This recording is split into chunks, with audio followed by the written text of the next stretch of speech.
우리 선교사들은 자신이 사역하게 될 나라에 도착하면 보통 먼저 하는 일 가운데 하나가 현지 이름을 짓는 것입니다.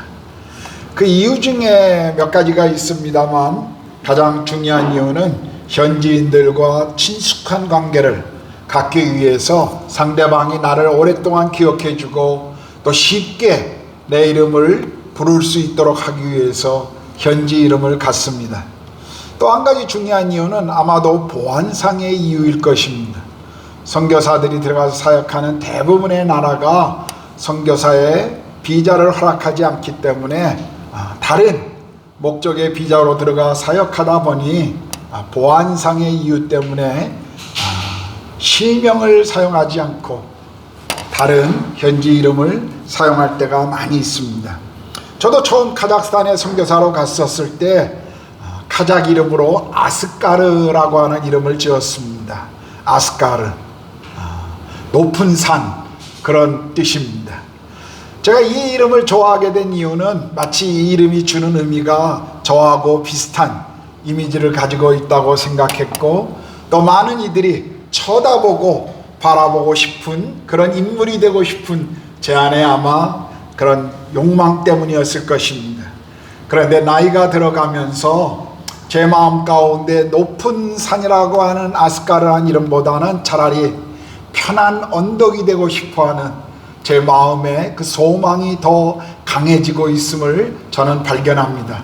왜냐하면 목표를 향해서 돌진하고자 하는 그런 열정을 가진 사람보다는 나이가 들어가면서 다른 이들과 함께 편하게 그리고 함께 가고자 하는 마음, 그리고 누구든지 쉽게 오르고 기댈 수 있는 그런 사람이 되고 싶은 그런 소망 때문일 것입니다.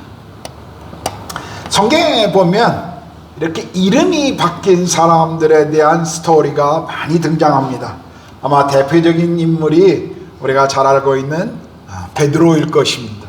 우리가 요한복음 1장을 보게 되면 예수님을 그의 형 안드레가 먼저 만납니다.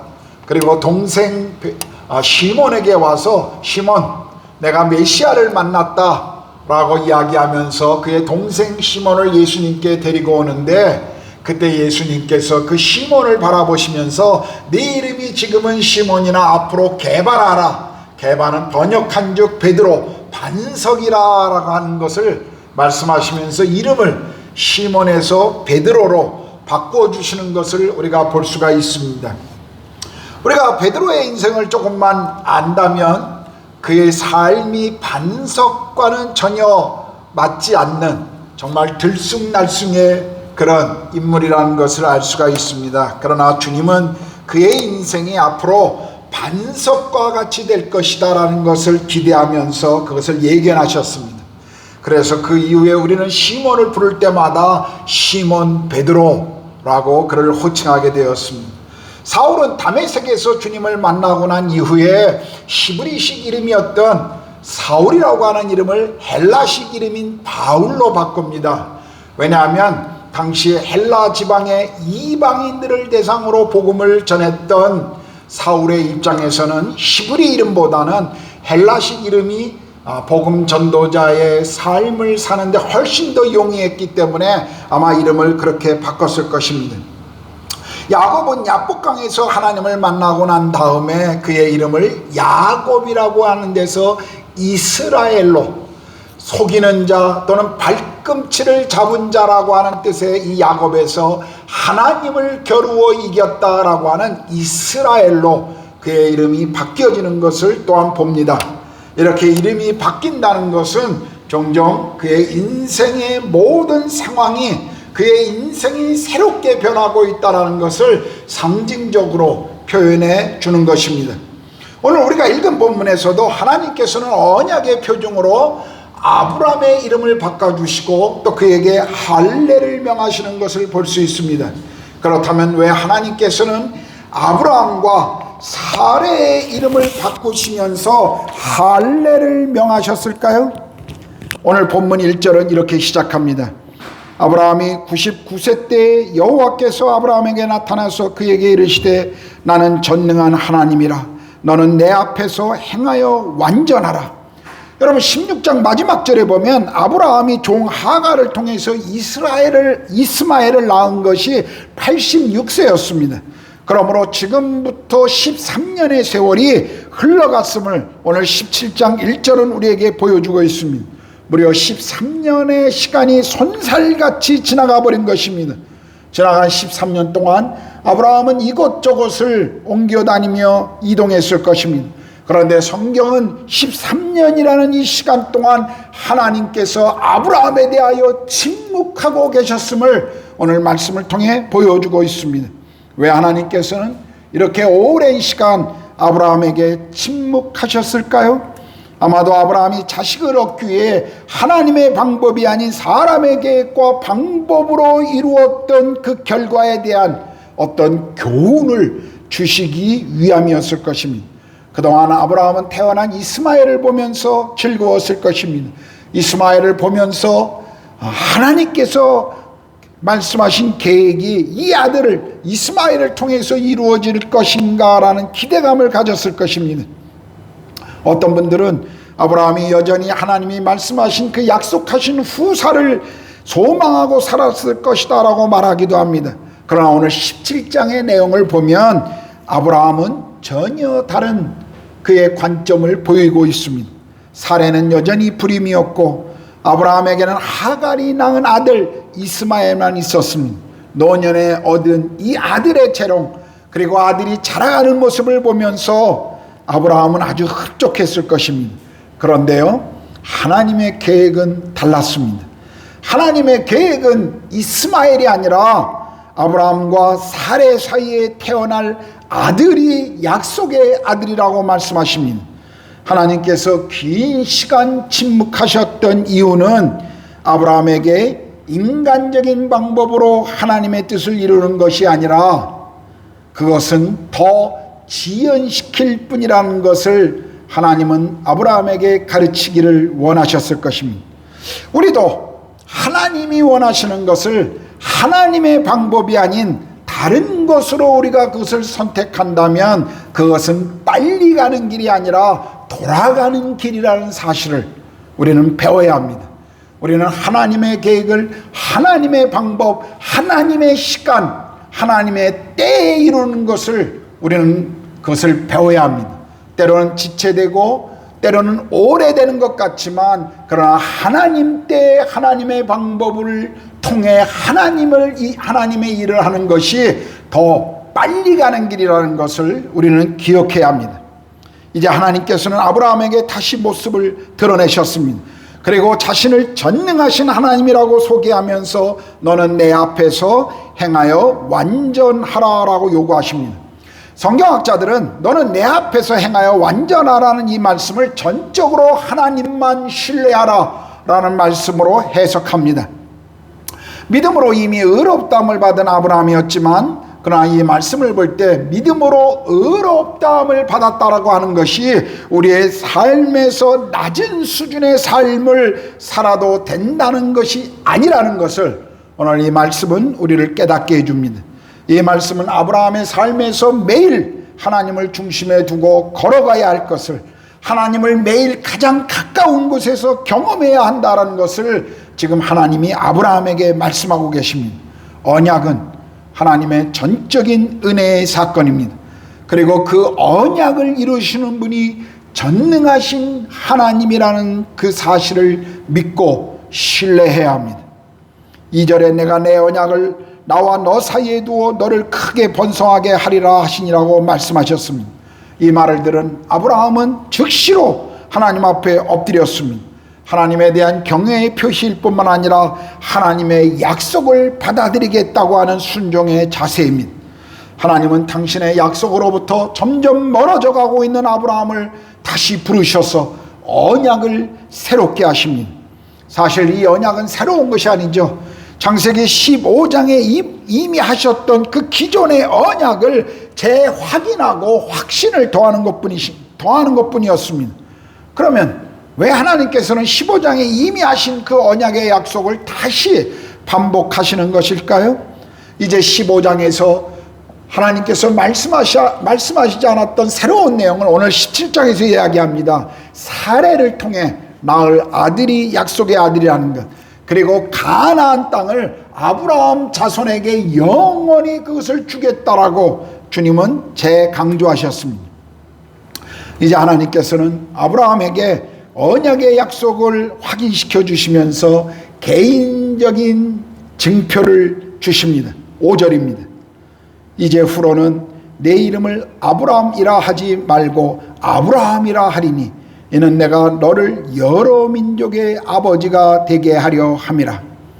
여기 새로운 언약의 개인적인 증표는 더 이상 아브라함 이름을 아브라함이라 하지 말고 아브라함이라고 부르라는 것이었습니다.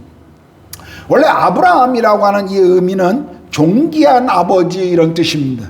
그러나 아브라함이라고 하는 이름의 의미는 많은 민족의 아버지, 열국의 아비라는 뜻입니다. 아브라함은 이제 민족의 아비가 될 것이라는 것, 하나님께서는 그 이름을 변경시키시면서 새로운 이름을 주시면서 그것을 보증해 주신 것입니다. 성경에서 이름이라는 것은 단순히 부르기 좋은 호칭이 아닙니다. 그 이름을 가진 사람의 정체성이요, 본질이요, 그리고 그의 인격이라는 것을 우리는 성경을 통해서 볼 수가 있습니다. 그러므로 이름을 바꾼다는 것은 그 사람의 지위나 상황이 변화됐다는 것을 의미합니다. 성경에서 새로운 이름을 받았다라고 하는 것은 새로운 인생이 출발되었다라는 것을 우리에게 보여주고 있습니다. 또한 이름을 부여하는 사람에게 있어서 그 이름을 준다고 하는 것은 주는 사람의 권위가 무엇인가를 그 이름을 주면서 드러냅니다. 여러분 창세기 1장에 보면 하나님이 온 세상을 창조하시고 난 다음에 그 모든 것에 이름을 붙이심으로 하나님이 바로 이 모든 세상의 주인, 하나님 자신이 세상의 창조주이시라는 사실을 우리에게 선포하고 있습니다. 창세기 2장에 보면 아담이 모든 동물에게 이름을 지어주므로 하나님께서 아담에게 세상을 다스리라고 하는 권위를 위임하셨다는 것을 아담이 이름을 지어주는 것으로 우리에게 보여주고 있습니다. 이렇게 하나님께서 아브라함의 이름을 바꾸시는 것은 여전히 그분이 너의 인생의 주인은 바로 나라고 하는 것을 강조하고 있다는 것입니다. 아브라함에게 다시 이것을 확인시키고 계신 것입니다. 이제 사람들이 아브라함을 부를 때마다, 아브라함이 자신의 이름을 말할 때마다 아브라함은 하나님께서 자신에게 하신 약속을 늘 기억하며 그것을 되새겼을 것입니다. 15절 16절을 보면 하나님께서는 아브라함의 이름만을 바꾸신 것이 아니라 그의 아내 사레의 이름도 바꾸십니다. 하나님이 또 아브라함에게 이르시되 내 아내 사레는 이름을 사레라 하지 말고 사라라 하라. 내가 그에게 복을 주어 그가 네게 아들을 낳아주게 하며 내가 그에게 복을 주어 그를 여러 민족의 어머니가 되게 하리니 민족의 여러 왕이 그에게서 나리라. 사레라고 하는 이름은 여왕 또는 여주인 그런 뜻의 의미를 가진 이름이었습니다. 그런데 여기 바뀐 사라는 열국의 어미라는 의미죠. 이 사레의 이름이 바뀐 것은 어떤 의미에서 아브라함의 이름이 바뀐 것보다 더 중요한 의미가 있습니다. 왜냐하면 성경 66권에서 유일하게 여성의 이름이 바뀐 것입니다. 오늘 이것을 통해서 하나님께서는 사라를 통해서 하나님이 주실 언약의 자식이 온다라는 것을 분명하게 지금 선언하신 것입니다. 89세가 된 여인에게 아들을 낳아 열국의 어미가 될 것이다 라고 하는 이 약속, 정말 이것은 믿기 힘든 충격적인 메시지였습니다. 더욱이 사라는 아직 한 번도 자식을 낳아본 적이 없는 여인이었습니다. 그래서 이 말을 듣고 있었던 아브라함은 웃었습니다. 아마도 이 말은 아브라함의 불신이라기보다는 아마 너무 황당해서 아마 웃었을 것입니다. 그래서 아브라함은 사라를 통해 새로운 자식을 주는 것보다는 이미 주신 이스마엘이나 잘 자라도록 해 주십시오라고 그렇게 이야기하는 것을 우리가 봅니다. 그러나 하나님께서는 자신의 목적을 이루시는 데 있어서 타협하지 않으셨습니다. 하나님은 이스마엘을 축복하겠지만 그가 약속의 아들이 아니라는 것을 분명히 하십니다.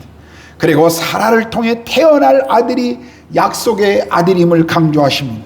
그리고 태어날 아들의 이름까지 하나님이 지어주셨습니다. 이삭이라고 하라. 이삭, 웃었다 라는 뜻입니다. 여러분 한번 생각해 보십시오. 하나님께서 왜 진작 아브라함에게, 아브라함아, 다른 사람이 아닌 내 아내 사라에게 날짜가 언약의 자식이고 그 자식만이 내가 약속하는 아들이야 라고 진작에 말씀하셨으면 중간에 아브라함이 실수할 필요도 없고 아마 부부관계가 훨씬 더 좋아지지 않았겠습니까? 그런데 왜 이제 와서 사라를 통해서 얻게 될 아들이 정말 언약의 자식이라고 이렇게 말씀하실까요? 더군다나 아브라함은 99세, 사라는 89세의 나이였습니다. 이스마엘을 키우면서 마냥 행복하고 즐거워했었을 이 아브라함에게 이스마엘이 아니라 사라를 통해 낳게 될 아들이 진짜야라고 말하시는, 왜 이제야 그것을 말씀하시는지 여러분 아십니까?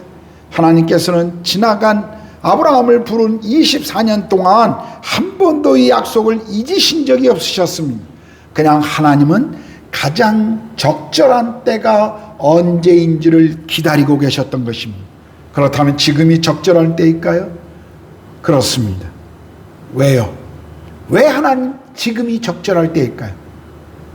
하나님이 아브라함을 부르시고 24년이 지난 지금, 더군다나 이스마엘이 13세가 된 이때 왜 하나님이 기억하시는 적절한 때라고 말씀하셨을까요?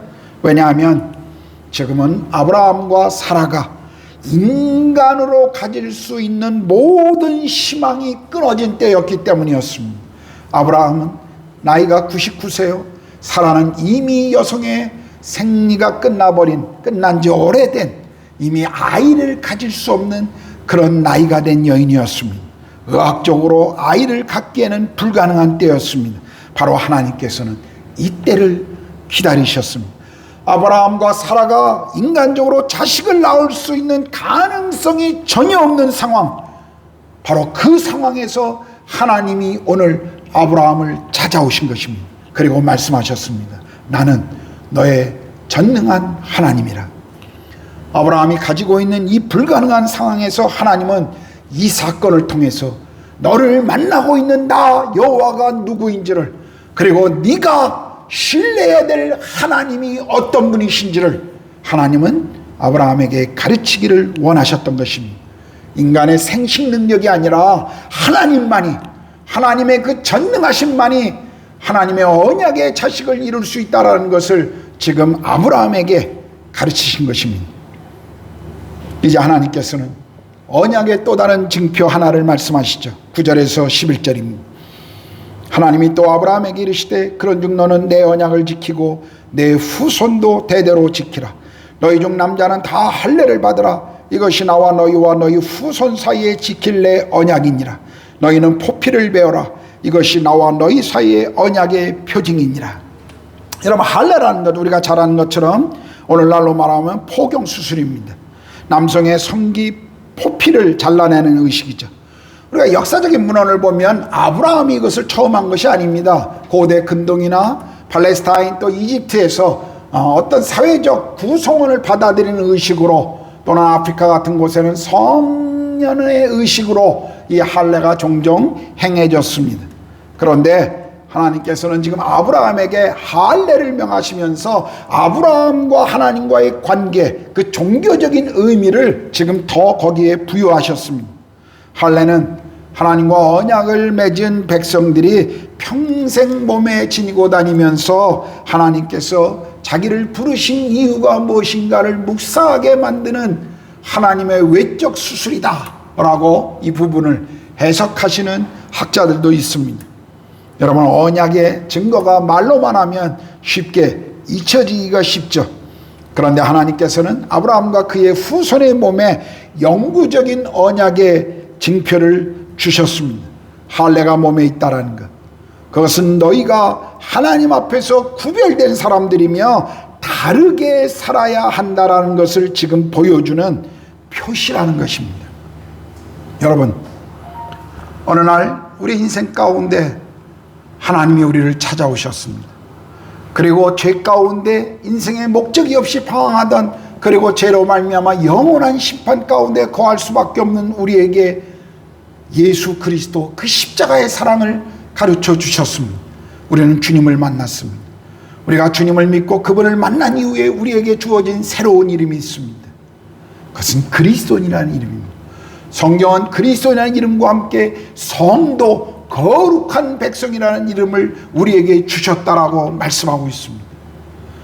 그리스도를 따라가는 사람들, 그것이 그리스도인이라는 이름의 의미입니다. 구별된 삶을 살아가는 사람들이라고 하는 의미를 가진 것이 바로 성도라고 하는 단어입니다. 우리는 그 이름을 받은 사람들입니다. 그렇다면 우리는 그 이름에 합당한 삶을 살고 있습니까?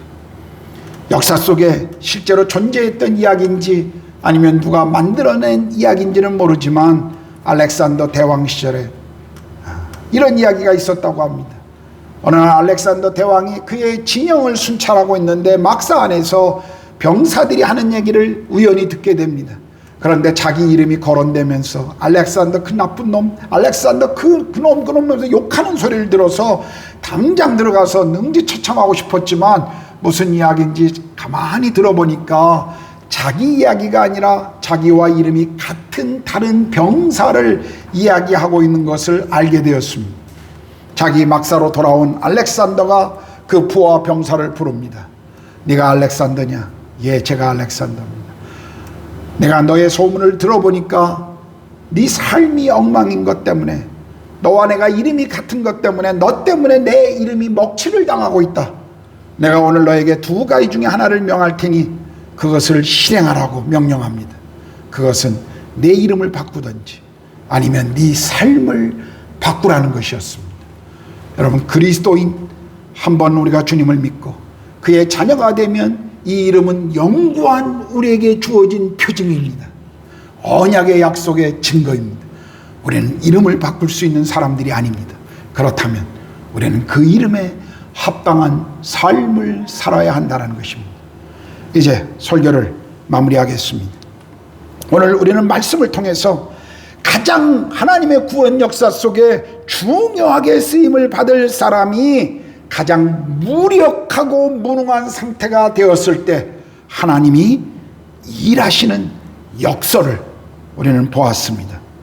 때로 우리는 나는 전능한 하나님이라고 말씀하시는 하나님께서 왜 빨리 그 능력을 내가 어려울 때 사용하지 않으시는지 늘 그것이 불만스러울 때가 있습니다. 때로 우리의 믿음과 기도가 하나님의 전능하심을 내가 마음대로 부릴 수 있는 것처럼 우리는 생각할 때도 있습니다. 우리에게 주신 꿈을 이루는 데 있어서 하나님의 그 전능하심을 가져오려다가 안 되면 지쳐버려서 실망한 마음들이 때로 우리 안에 있습니다. 그럴 때 하나님은 정말 나와 함께 하고 계신가 그 의문을 우리가 품기도 합니다. 아브라함도 오랜 기다림에 하나님이 그분의 전능하심을 빨리 나타나 보여주지 않으시니 자신의 방법대로 이스마엘을 낳고 거기에 지금 만족하고 있었습니다. 아브라함조차도 하나님의 오랜 부르심의 그 약속의 의미를 짐작하기 어려웠을 것입니다. 그러나 아브라함의 한계를 아시는 하나님은 13년 동안 기다리셨다가 느닷없이 나타나셔서 나는 전능한 하나님이니 너는 나를 온전히 신뢰하라고 말씀하십니다. 그리고 그분이 내년에 아들을 준다고 약속했는데도 아브라함은 그냥 피식 웃어버린, 늙어버린 한 노인의 모습으로 변했습니다. 여러분, 이것이 오늘 우리의 모습 아닙니까? 하나님이 우리에게 약속하셔도 오랜 시간 동안 그 기다림 때문에 하나님의 약속은 잊어버린 채 그저 매일 일상 앞에 주어진 것을 기뻐하며 그저 그거 잡아보려고 노력하는, 그 속에서 머물기를 원하는, 그래서 하나님 앞에 그냥 내가 누리고 있는 이 작은 행복 요것만 지켜달라고 하나님 앞에 기도하면서 머물고 있는 오늘 우리의 모습이 바로 이 아브라함의 모습이 아닌지 우리는 돌아볼 필요가 있습니다. 이런 우리에게 하나님은 지금 어떤 말씀을 하고 싶으신 걸까요? 하나님은 지금 우리와 함께 내일을 준비하고 일하십니다. 우리가 하나님의 백성이라면, 내가 하나님의 자녀라면 아버지께서 하실 그 전능하신 일에 대해서 우리는 기대를 해야 합니다. 그리고 그것을 품고 기도해야 합니다. 나의 모든 기도와 필요와 그 필요가 하나님이 하시는 일과 연관이 있다고 하는 것을 우리는 알아야 합니다. 여러분, 오늘 말씀을 보십시오. 지금 하나님이 말씀하시는 언약은 아브라함이 낳을 단 하나의 그냥 아들을 말하고 있는 것이 아닙니다. 그 아들을 통해 주실 하나님의 백성들 열국을 지금 하나님은 말씀하고 있는 것입니다. 그렇습니다. 오늘 우리의 믿음은 우리 내일 다음 세대의 믿음의 뿌리가 될 것입니다. 나와 하나님과의 오늘의 관계는 나의 자녀들과 하나님의 관계의 씨앗이 될 것입니다. 오늘 내가 하나님께 드리고 있는 기도는 미래의 내 자녀가 살아내야 할 시간들의 열매를 맺게 하는 그런 준비가 될 것입니다. 나의 오늘은 다음 세대들의 내일의 모습이 될 것입니다. 이것을 누구보다 잘 알고 계시는 분이 바로 하나님이십니다. 우리가 하나님의 전능하심을 신뢰하고 기도하며 믿음으로 살아가야 우리 다음 세대가, 우리 자녀들이 믿음의 세대로 준비될 수 있다는 것을 누구보다도 잘 알고 계시는 것이 하나님이십니다. 그래서 하나님은 아브라함과 오랜 시간 씨름하셨던 것처럼 지금 우리를 기다리게 하시며 우리와 오랜 씨름을 하고 계신 것입니다. 이것을 믿고 신뢰하고 기다리고 그분을 여전히 배워가는 것이 믿음의 과정이라는 사실을 우리는 기억해야 합니다. 우리는 하나님의 언약이 이루실 일을 기대하고 하나님 앞에서 온전히 신뢰하는 삶을 다시 시작해야 합니다. 나를 통해서, 그리고 나의 기도를 통해서 내일의 세대가 준비될 것입니다. 그리고 우리를 통해서 믿음의 후손들이 일어난 것을 우리 모두는 믿음의 눈을 들어 기대해야 합니다. 우리는 하나님의 아브라함들입니다. 우리는 하나님의 사라들입니다. 하나님은 오늘도 우리에게 이렇게 말씀하십니다. 나는 전능한 너의 하나님이라. 너는 나를 온전히 신뢰하라. 기도하겠습니다.